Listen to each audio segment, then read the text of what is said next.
ये औरत उस आदमी को कैसे बर्दाश्त करती जो उसकी बहन का कातिल था? मैंने कहा मैं ये कैसे कर सकती हूँ, और खुदा ने मेरे दिल से बात की। कहा माफी मर्जी नहीं है, ये हुक्म है। अब भी मैं अपने आप को माफ करने की कोशिश कर रहा हूँ। जब उसने आकर मुझे माफ किया, देखिए किस तरह माफ करने से रिहाई नसीब होती है। आज के पुरतासीर लुत्फ उठाए रोजमर्रा की जिंदगी का के अगले प्रोग्राम में।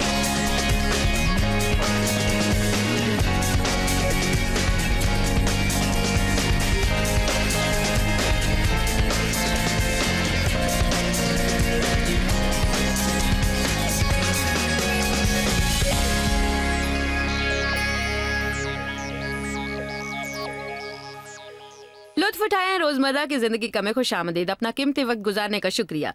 आज हम बात कर रहे हैं माशरे के सबसे ज्यादा नजरअंदाज किए जाने वाले अशखास की, वो जो जेल में है। बाइबल कहती है कि कैदियों से मुलाकात करें, और यीशु कहते हैं कि जब हम ऐसा करते हैं तो समझें कि ये हमने उनके साथ किया है। ये बड़ी ही अच्छी बात है।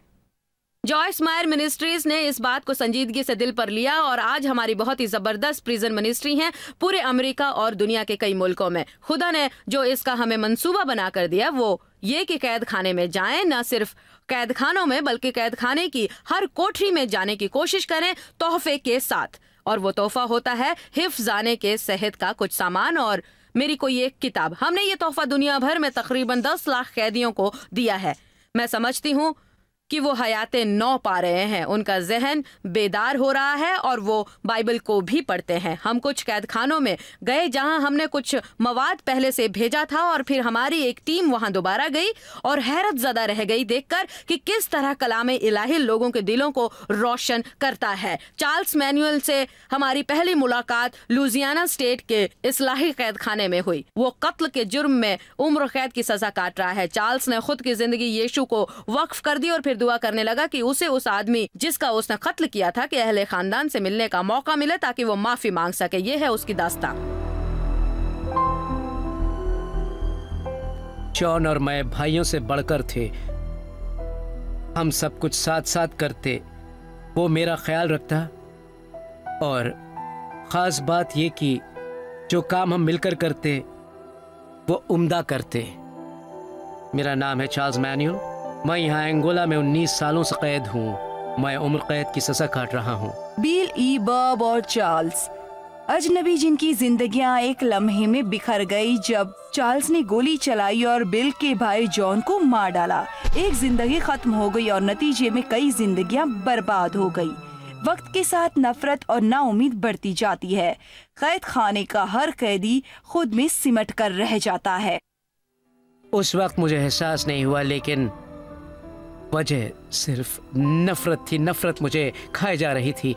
मैं लोगों के बीच रहने के काबिल नहीं था। कैद खाने में चार्ल्स बाइबल पढ़ने लगा और शिद्दत से माफी की जुस्तजू में लग गया। वो उसने पढ़ा था। वो उस चीज के लिए दुआ करने लगा जो सोची भी नहीं जा सकती थी, जॉन के अहले खानदान से माफी। 10 सालों से बिल नफरत और बदले की आग में जल रहा था। वो कहता कि उससे उसकी नौकरी और निजी जिंदगी खत्म हो चुकी थी। जब कुछ भी न रहा तो उसने मसीह में पनाह ली। जब खुदा ने मुझे पनाह दी तो उसने वो सारी नफरत निकाल बाहर की। मसीह में बिल की नई जिंदगी के बावजूद उस शख्स को माफ करना जिसने उसके भाई की जिंदगी ली बहुत बड़ी बात थी, जबकि चार्ल्स को बिल्कुल गुमान नहीं था कि उसकी जिंदगी में करिश्मा होने वाला है। मुझे फोन आया कि मख्तूल का भाई आया हुआ है और वो मुझे देखना और मिलना चाहता है। मेरे मुंह से निकला क्या? मैंने पहले बात की और उसको बताया जो मेरे दिल में था। फिर उसने मुझे बताया कि पिछले 2 या 3 साल से वो दुआ कर रहा था कि हमारे ख़ानदान से मिले ताकि वो माफ़ी मांग सके। उसने बताया खुदा ने मेरे दिल में डाला कि मैं आज यहाँ आकर तुम्हें बताऊं कि मैंने अपने भाई के कत्ल के लिए तुम्हें माफ़ कर दिया है। तो मैं रो पड़ा। मैं रो पड़ा। जिस दिन चार्ल्स और मैं दोबारा साथ थे उसके 18 साल पेशतर जॉन का कत्ल हुआ था।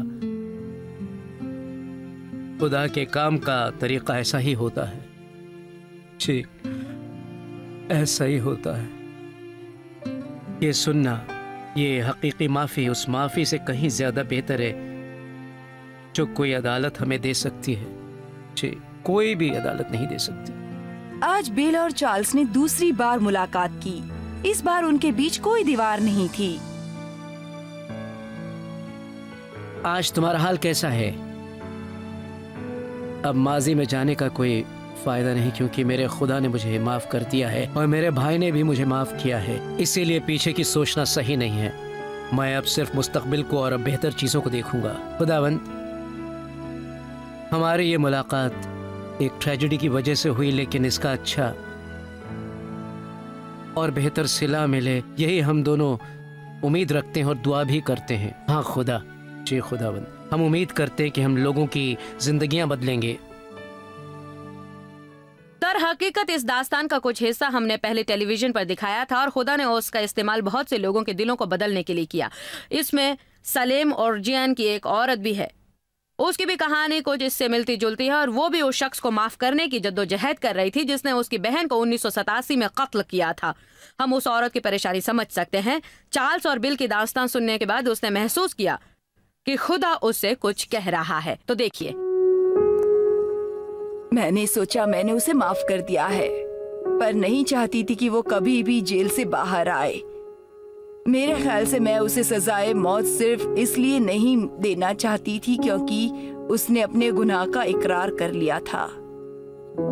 डेल हास्टेड ने वर्जीनिया के ली क्रास्टर के कत्ल का इकरार कर लिया था। उम्र कैद पानी 17 साल की कैद के बाद ही वो पैरोल पर छूट सकता था। डेल ने बताया कि वो मनशियात का आदी था। मुझे सिर्फ इतना पता है कि वो आपे से बाहर हो गया और मेरी बहन मर गई। वर्जीनिया का मुर्दा जिस्म सालेम के दूर दराज के पार्क में 2 बतख के शिकारियों को 21 नवंबर 1988 की सुबह मिला। अभी हाल तक सुजैन के लिए मौका वारदात पर जाना बड़ा ही दर्दनाक था।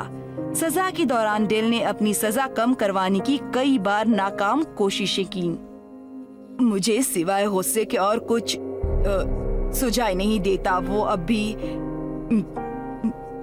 मेरी बहन को कसूरवार ठहराता, इसलिए मैंने इल्तिजा की कि उसकी सजा कम करने की गुजारिश को रद्द किया जाए। सालों गुजर गए और सुजैन समझती रही कि डेल को माफ कर दिया है। एक सुबह जॉयस मैर के प्रोग्राम में अपनी चार्ल्स और बिल की दरखास्त सुनी।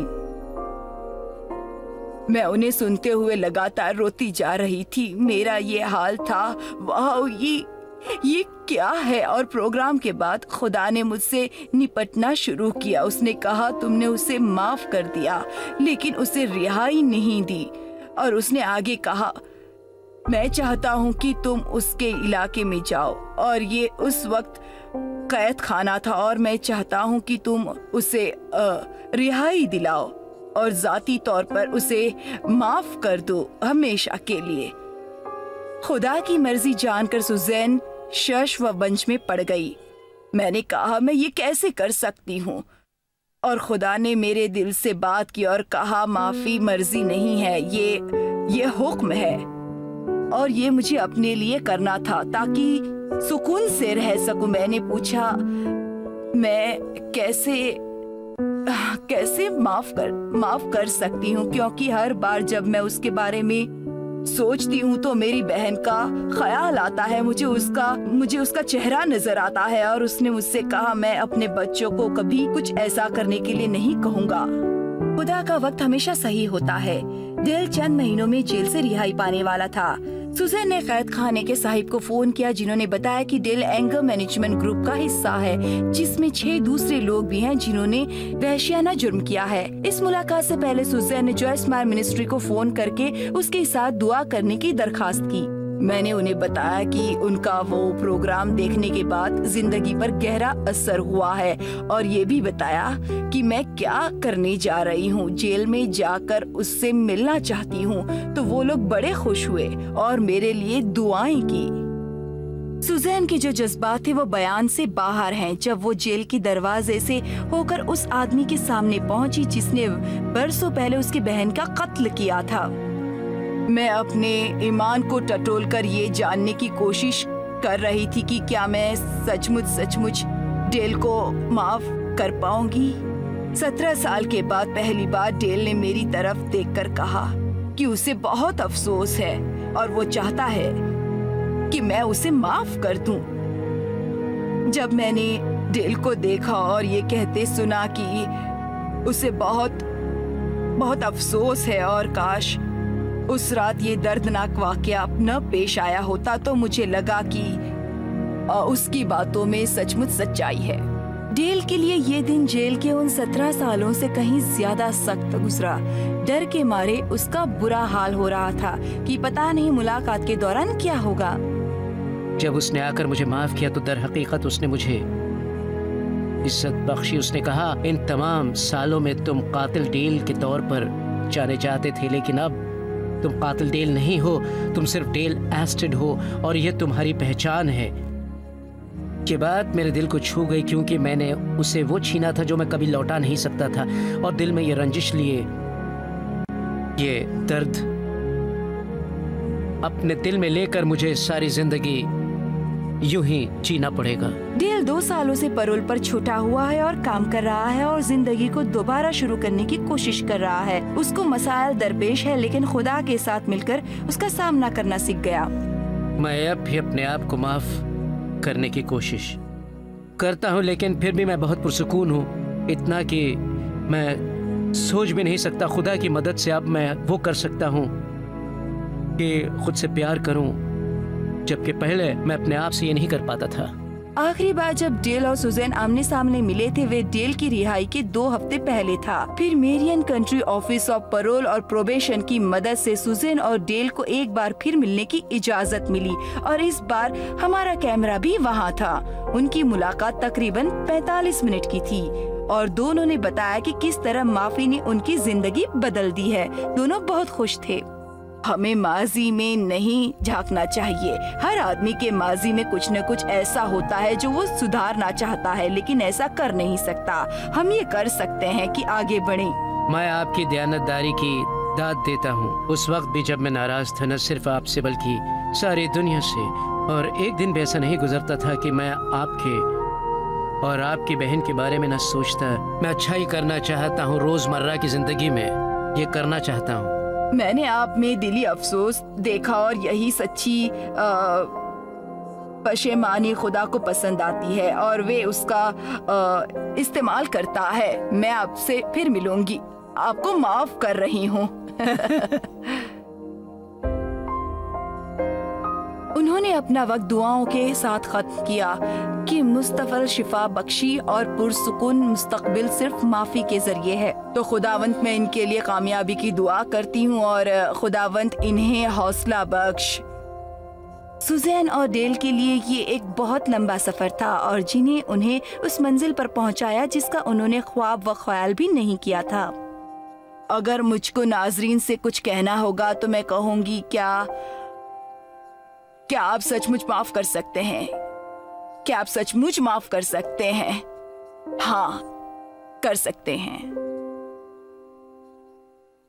मेरे ख्याल में ये शहादतें बहुत पुरजोश हैं, क्योंकि इसके दूसरों को भी हौसले मिलते हैं। वो भी ऐसा कर सकते हैं। अगर आपको किसी से रंजिश है तो आपको उन्हें माफ करना जरूरी है, फिर चाहे वो इस तरह की संगीन बात ही क्यों ना हो या इससे भी ज्यादा मुश्किल हो, तो भी खुदा आपको फजल और हिम्मत देगा उसको माफ करने के लिए। और जब आप ऐसा करते हैं तो न आप सिर्फ उसे निजात देते हैं बल्कि आप भी सुकून पाते हैं। हाल ही में मैंने सुना है कि माफ ना करना उस तेजाब की तरह है जो उस पीपे को तबाह कर देता है जिसमें वो होता है।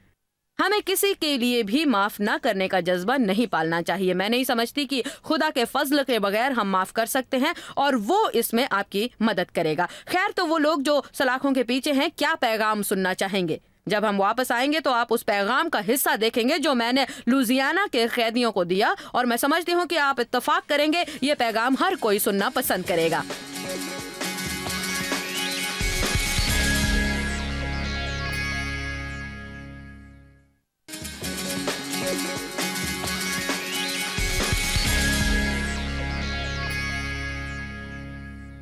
प्रोग्राम प्रोग्राम में दोबारा खुशामदीद। हम बात कर रहे हैं उन लोगों तक जो जेल में हैं पहुंचने की अहमियत पर। यीशु ने हमसे कहा है कि उन्हें न भूलो जो कैद खाने में है, और मेरी ये खुशकिस्मती है कि तकरीबन 10 लाख कैदियों को मैं उनका पैगाम पहुंचा रही हूँ तोहफे के जरिए जो मैं उनको देती हूँ, और जिसमें मेरी कोई एक किताब होती है। ये समझना बहुत अहम है कि हमारी जिंदगी में हमारा वास्ता अलग अलग तरह के कैदियों से है। सुनिए कि मैंने उन कैदियों से क्या कहा। उनकी जिंदगी अभी खत्म नहीं हुई है और ना ही आपकी हुई है। आज मैंने जो आपसे कहने के लिए चुना है वो है कि किसी लम्हे में उलझकर मत रहो। मेरे आज के पैगाम का उन्वान है लम्हे में उलझकर मत रहो। हम सब की जिंदगी में चंद लम्हात ऐसे होते हैं जब हम कोई फैसला करते हैं और फिर बाद में हमें एहसास होता है कि हमें वो फैसले नहीं करने चाहिए थे। लेकिन अब आप पीछे पलटकर अपने माजी में कुछ नहीं कर सकते। आप पीछे पलटकर अपने माजी में कुछ नहीं कर सकते। आप पीछे पलटकर अपने माजी में कुछ नहीं कर सकते। आप कहते हैं मोहतरमा आप भूलती हैं कि मैं जेल में हूँ। इसके अलावा भी आपके पास बेशुमार दिन हैं जब आप कहीं और होंगे और ये कहीं और होंगे। आप बदहाली में गुजारेंगे या कि फिर ये कहीं और। आप खुशहाली में गुजारेंगे। आपकी खुशी या आपके दुख आपके बाहरी हालात पर इंसिसार होते हैं। इनका इन्हिसार उन फैसलों पर है जो आप अपनी रोजमर्रा की जिंदगी के लिए करते हैं।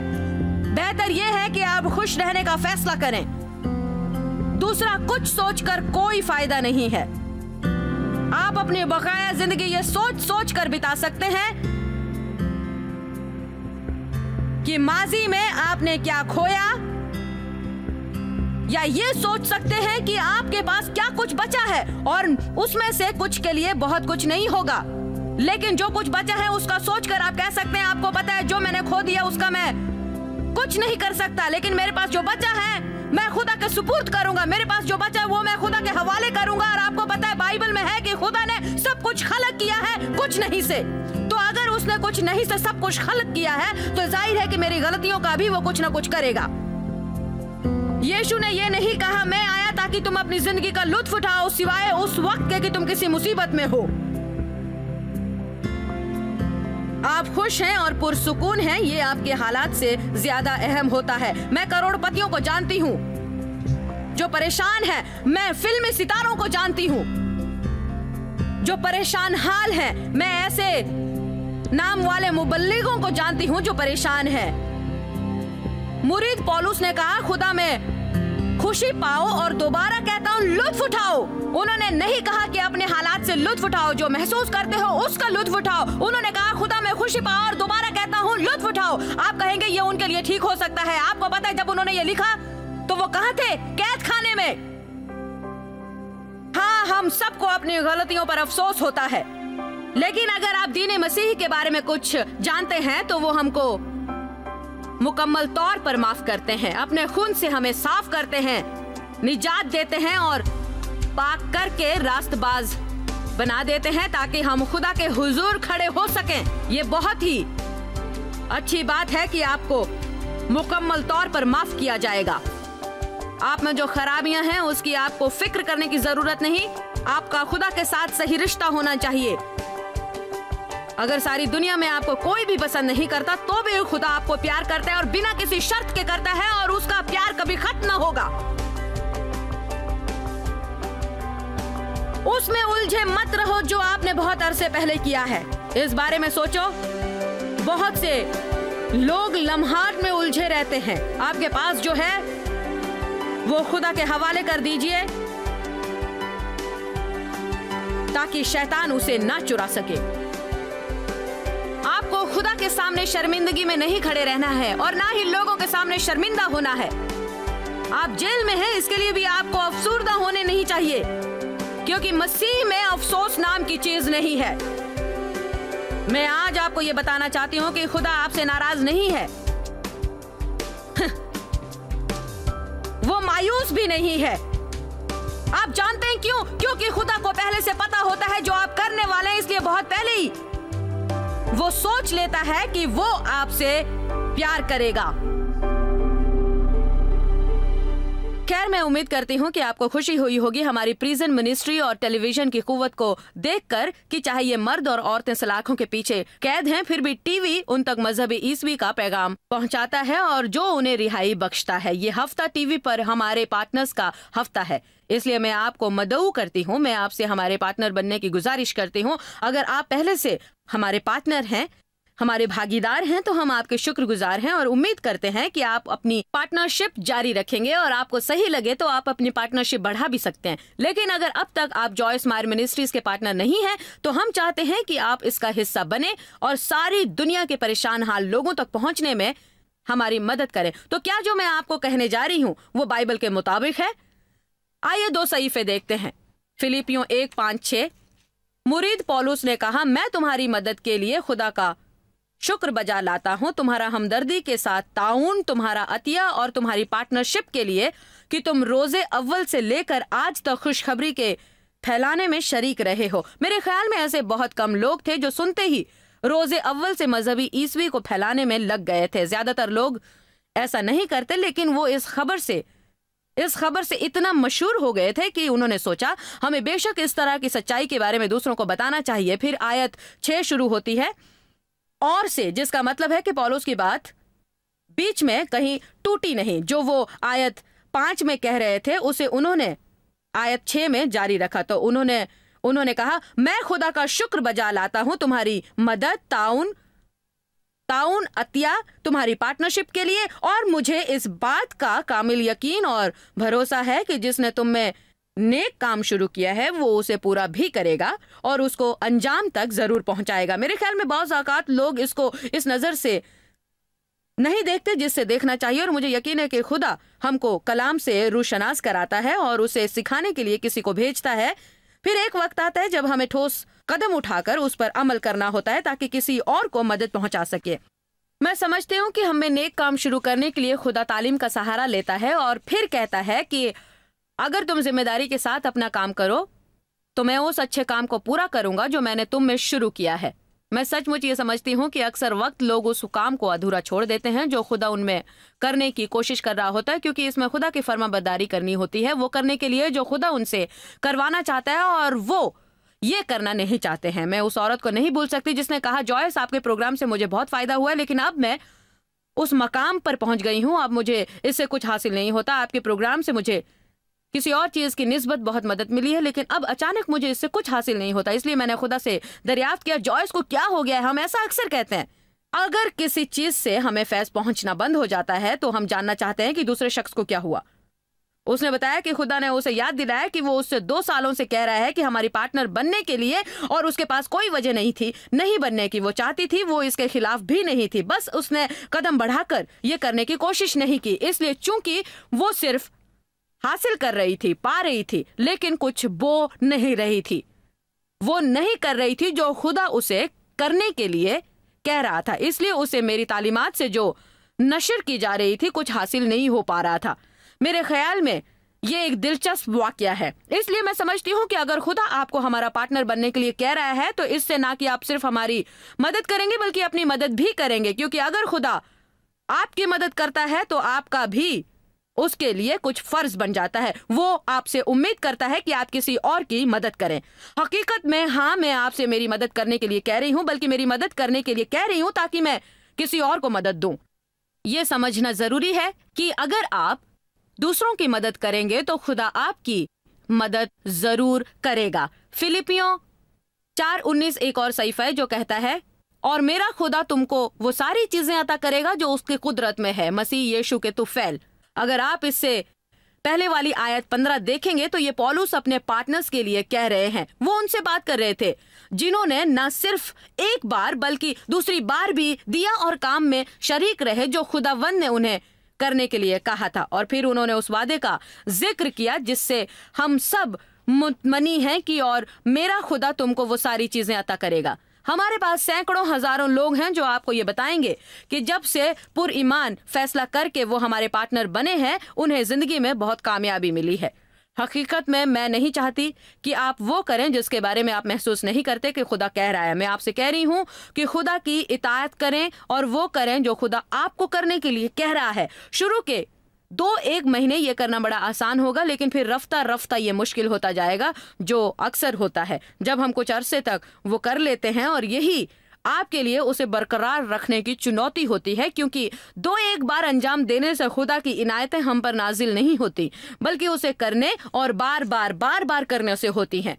अगर आप हमारा प्रोग्राम देखते रहेंगे तो हमारे साथ कोई है जो आपको बताएगा कि आप हमारे पार्टनर कैसे बन सकते हैं और उससे आपको क्या फायदा पहुंच सकता है। मैं चाहती हूं कि एक बात आप समझ लें कि मिनिस्ट्री के पार्टनर के तौर पर आप दुनिया भर में पहुंचेंगे दिल से और रूहानी एतबार से, और दुनिया भर में लोगों की जिंदगियां बदलेंगे। इसलिए हम आपकी पार्टनरशिप की बहुत कद्र करते हैं। शुक्रिया और आप पर खुदा की रहमत हो। अब हमें इजाजत दीजिए, फिर मिलेंगे। जॉयस मायर मिनिस्ट्री आपकी उम्मीदों से ज्यादा है। आपके लिए आप सबका यहाँ आने के लिए शुक्रिया, और शुक्रिया उन दोस्तों और वालिदैन का जिन्होंने इसे दुनिया भर में फैलाया। हम सब भूखे को खाना खिलाते हैं, गरीब को कपड़ा देते हैं और इस तरह मुल्क की खिदमत करते हैं। आप joycemeyer.org पर विजिट करें और अपनी इब्तिदाई इबादत हमारे साथ बांटें। देखिए जॉयस के अजीम बयान और हमारे साथ शामिल हो जाइए यीशु की मोहब्बत भरी दुनिया में।